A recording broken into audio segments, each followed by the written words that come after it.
اعوذ باللہ من الشیطان الرجیم بسم اللہ الرحمن الرحیم رب اشرح لی صدری ویسر لی امری واحلل عقدۃ من لسانی یفقہوا قولی اللہم صلی علی محمد وعلی آل محمد کما صلیت علی ابراہیم وعلی آل ابراہیم انک حمید مجید اللہم بارک علی محمد وعلی آل محمد کما بارکت علی ابراہیم وعلی آل ابراہیم انک حمید مجید۔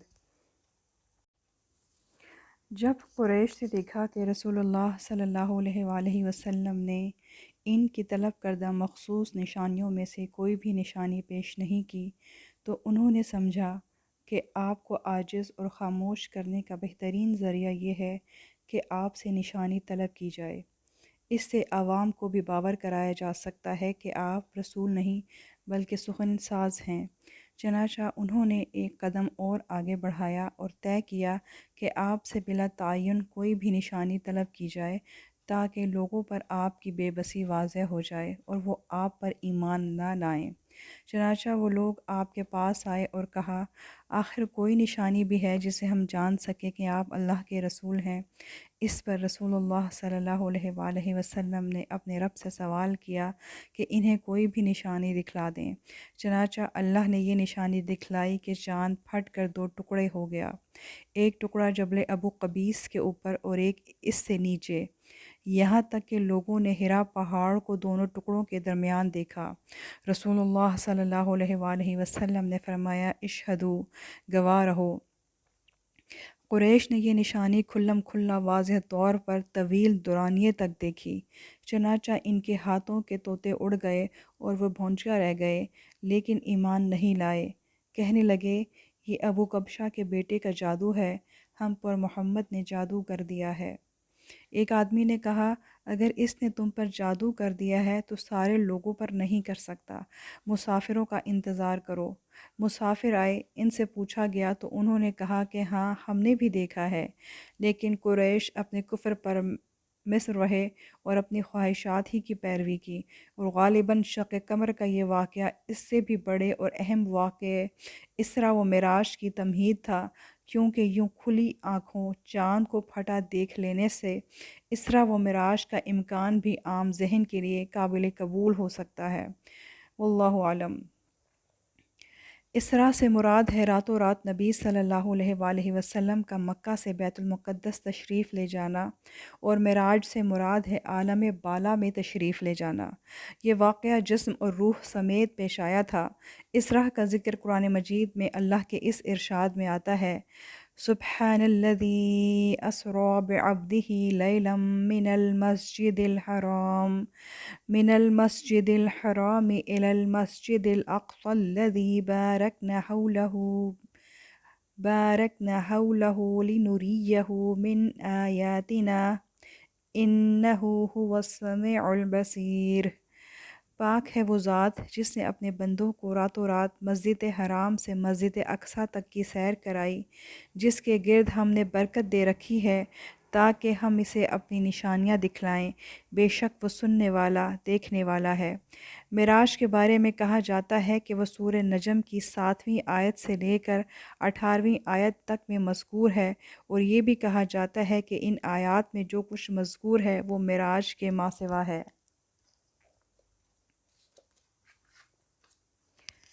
اسرا اور معراج کے وقت میں بھی اختلاف ہے۔ ایک قول یہ ہے کہ جس سال آپ کی بعثت ہوئی اسی سال یہ واقعہ پیش آیا، ایک قول یہ ہے کہ سن 5 نبوت میں، ایک قول یہ ہے کہ 27 رجب سن 10 نبوت میں، ایک قول یہ ہے کہ 17 رمضان سن 12 نبوت میں، ایک قول یہ بھی ہے کہ محرم میں، اور ایک قول یہ ہے کہ 17 ربیع الاول سن 13 نبوت میں۔ واقعے کی تفصیل کے متعلق صحیح روایات کا خلاصہ یہ ہے، حضرت جبرائیل علیہ السلام براق لے کر تشریف لائے۔ یہ گدھے سے بڑا اور خچر سے چھوٹا ایک جانور ہے جو اپنا کھر اپنی نگاہ کے آخری مقام پر رکھتا ہے۔ اس وقت نبی صلی اللہ علیہ وآلہ وسلم مسجد حرام میں تشریف لائے۔ اس وقت نبی صلی اللہ علیہ وآلہ وسلم مسجد حرام میں تھے۔ آپ اس جانور پر سوار ہو کر حضرت جبرائیل علیہ السلام کی میت میں بیت المقدس تشریف لائے اور وہاں جس حلقے میں انبیاء اپنی سواریاں باندھتے تھے اسی میں براق کو باندھ دیا۔ پھر مسجد اقصیٰ میں داخل ہوئے، 2 رکعت نماز پڑھی اور اس میں انبیاء کی امامت فرمائی۔ پھر حضرت جبرائیل علیہ السلام آپ کے پاس 3 برتن لائے، ایک شراب کا، دوسرا دودھ کا اور تیسرا شہد کا۔ آپ نے دودھ پسند فرمایا۔ حضرت جبرائیل علیہ السلام نے کہا، آپ نے فطرت پائی، آپ کو بھی ہدایت نصیب ہوئی اور آپ کی امت کو بھی۔ اگر آپ نے شراب پسند فرمائی ہوتی تو آپ کی امت گمراہ ہو جاتی۔ اس کے بعد آپ صلی اللہ علیہ وآلہ وسلم کو بیت المقدس سے آسمان دنیا تک لے جایا گیا۔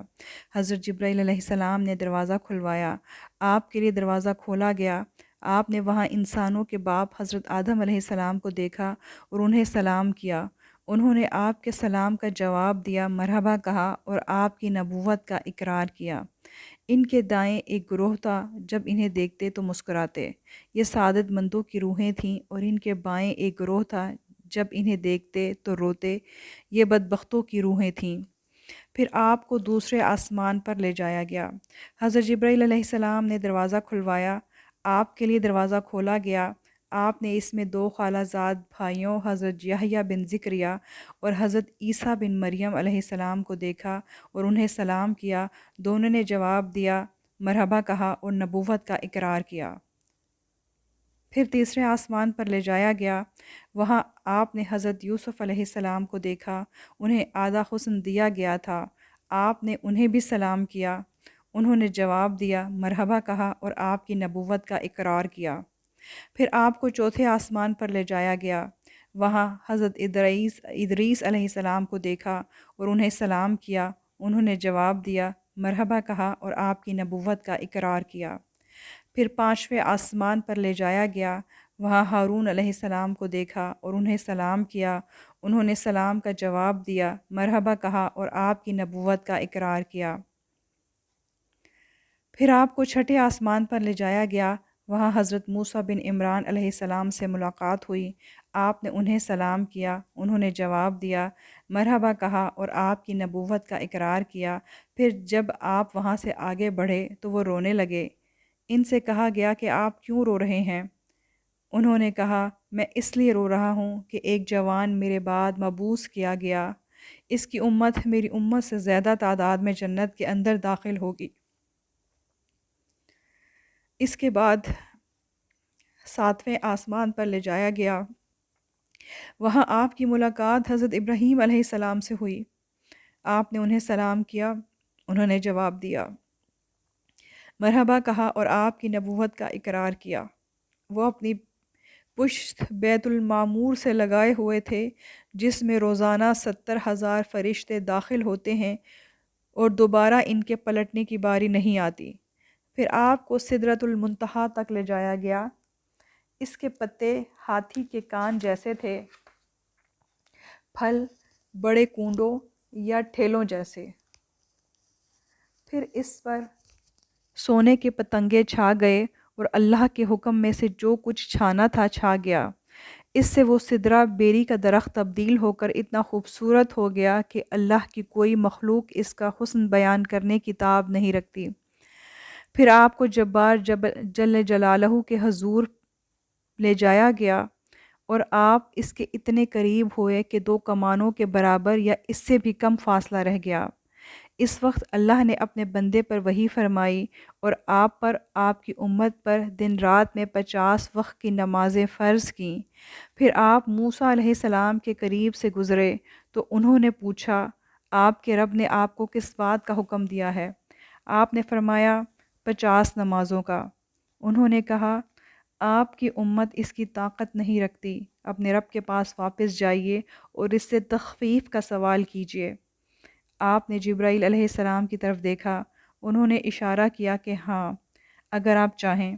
چنانچہ آپ واپس ہوئے، اللہ نے پھر 10 نمازیں کم کر دیں۔ پھر حضرت موسیٰ علیہ السلام کے پاس سے گزرے تو انہوں نے پھر پوچھا، آپ نے بتلا دیا تو انہوں نے پھر تخفیف کے سوال کا مشورہ دیا۔ یوں حضرت موسیٰ علیہ السلام اور اللہ جل جلالہ کے درمیان آپ کی آمد و رفت جاری رہی۔ یہاں تک کہ اللہ نے 5 نمازیں کر دیں۔ اس کے بعد آپ پھر حضرت موسیٰ علیہ السلام کے پاس سے گزرے تو انہوں نے پھر واپس جا کر تخفیف کا سوال کا مشورہ دیا اور کہا کہ میں نے اس سے کم پر بنو اسرائیل کو بلایا لیکن وہ ادا کرنے سے قاصر رہے اور اسے چھوڑ دیا۔ نبی صلی اللہ علیہ وآلہ وسلم نے فرمایا، اب مجھے اپنے رب سے شرم آ رہی ہے، میں اسی پر راضی ہوں اور سر تسلیم خم کرتا ہوں۔ پھر جب آپ مزید کچھ دور تشریف لے گئے تو ندا آئی کہ میں نے اپنا فریضہ نافذ کر دیا اور اپنے بندوں سے تخفیف کر دی۔ وہ 5 نمازیں ہیں اور ثواب میں 50 ہیں، میرے نزدیک بات نہیں بدلی جاتی۔ پھر اسی رات نبی صلی اللہ علیہ وآلہ وسلم مکہ مکرمہ واپس تشریف لائے۔ جب صبح ہوئی اور آپ نے اپنی قوم کو ان بڑی بڑی نشانیوں کی خبر دی تو اللہ عز و جل نے آپ کو دکھلائی تھیں، تو قوم کی تکذیب اور اذیت و ضرر رسانی میں شدت آ گئی۔ کسی نے تالیاں بجائیں اور کسی نے تعجب اور انکار سے ہاتھ اپنے سر پر رکھ لیا۔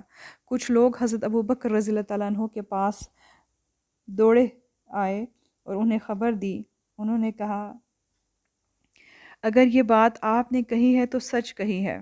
لوگوں نے کہا، اچھا آپ بھی ان کی تصدیق کرتے ہیں؟ انہوں نے کہا، میں تو اس سے بھی دور کی بات پر آپ کی تصدیق کرتا ہوں۔ آسمان سے صبح یا شام جو خبر آتی ہے میں اس میں بھی آپ کو سچا مانتا ہوں۔ اس پر آپ کا لقب صدیق پڑ گیا۔ پھر کفار نے آپ کا امتحان لیا، پوچھا کہ آپ بیت المقدس کے اوصاف بیان کریں۔ آپ نے اس سے پہلے بیت المقدس دیکھا تھا، نہ اس رات اس کی نشانیاں ضبط کی تھیں، لیکن اللہ نے اسے آپ کے لیے روشن کر دیا اور آپ اس کی نشانیاں بتانے لگے۔ آپ نے ایک ایک دروازہ اور ایک ایک جگہ بتلائی اور وہ آپ کی کوئی تردید نہ کر سکے، بلکہ یہ کہا کہ جہاں تک اوصاف کا تعلق ہے آپ نے بالکل ٹھیک ٹھیک بیان کیے ہیں۔ انہوں نے اپنے ایک قافلے کے متعلق بھی سوال کیا جو ملک شام سے آ رہا تھا۔ آپ نے اس قافلے کے اونٹوں کی تعداد، قافلے کے احوال، اس کے پہنچنے کا وقت اور جو اونٹ آگے آگے آ رہا تھا ان سب کی خبر دی، اور جیسے آپ نے بتلایا تھا ویسے ہی ہوا، لیکن ان ظالموں نے کفر ہی پر اصرار کیا۔ اسراء کی صبح حضرت جبرائیل علیہ السلام تشریف لائے اور رسول اللہ صلی اللہ علیہ وآلہ وسلم کو 5 نمازوں کی کیفیت اور ان کے اوقات سکھلائے۔ اس سے پہلے نماز صرف 2 رکعت صبح اور 2 رکعت شام تھی۔ جس زمانے میں اسلامی دعوت مکہ کے اندر مشکل ترین مرحلے سے گزر رہی تھی، اللہ نے مقدر کر رکھا تھا کہ اسی زمانے میں مکہ سے باہر کچھ لوگ ایمان لائیں۔ یوں ان کی حیثیت امید کی چنگاری کی تھی جو مایوسی کی تاریکیوں میں چمکی۔ ان میں سے بعض کے نام یہ ہیں: سوید بن صامت رضی اللہ تعالیٰ عنہ، ایاز بن معاذ رضی اللہ تعالیٰ عنہ، حضرت ابو ذر غفاری رضی اللہ تعالیٰ عنہ اور طفیل بن عمرو رضی اللہ تعالیٰ عنہ۔ سوید بن صامت یہ شاعر تھے، گہری سوجھ بوجھ کے حامل اور یثرب کے باشندے تھے۔ ان کے شرف و شعر گوئی کی وجہ سے انہیں کامل کہا جاتا تھا۔ یہ حج یا عمرے کے لیے مکہ تشریف لائے۔ رسول اللہ صلی اللہ علیہ وآلہ وسلم نے انہیں اسلام کی دعوت دی۔ انہوں نے آپ پر حکمت لقمان پیش کی، آپ نے ان پر قرآن پیش کیا اور وہ مسلمان ہو گئے، کہنے لگے کہ یہ بہترین قول ہے۔ پھر وہ بعث کی جنگ سے پہلے اوس و خزرج کے درمیان ایک لڑائی میں شہید ہو گئے۔ ایاز بن معاذ رضی اللہ تعالیٰ عنہ یہ یثرب کے باشندے تھے۔ نوخیز نوجوان سن 11 نبوت کے اوائل میں اوس کے ایک وفد کے ہمراہ مکہ تشریف لائے جو قریش سے خزرج کے خلاف حلف و تعاون چاہتا تھا۔ رسول اللہ صلی اللہ علیہ وآلہ وسلم کو علم ہوا تو آپ ان کے پاس تشریف لے گئے، انہیں اسلام کی دعوت دی اور قرآن کی تلاوت فرمائی۔ ایاس نے کہا، واللہ یہ اس سے بہتر ہے جس کے لیے آپ لوگ تشریف لائے ہیں۔ اس پر وفد کے ایک رکن نے بطحا کی کنکریاں اٹھا کر ایاس کے منہ پر دے ماری اور کہا، یہ بات چھوڑو، یہاں ہم دوسرے مقصد سے آئے ہیں۔ چنانچہ وہ خاموش ہو رہے اور یثرب واپس آ کر جلد ہی وفات پا گئے۔ وفات کے وقت وہ تہلیل و تکبیر اور حمد و تسبیح کر رہے تھے، اس لیے ان کی قوم کو کوئی شبہ نہیں کہ ان کی وفات اسلام پر ہوئی۔ آج کے لیے بس اتنا ہی۔ السلام علیکم ورحمۃ اللہ وبرکاتہ. جزاکم اللہ خیر. سبحانک اللہم و بحمدک نشہد ان لا الہ الا انت نستغفرک و نتوب الیک.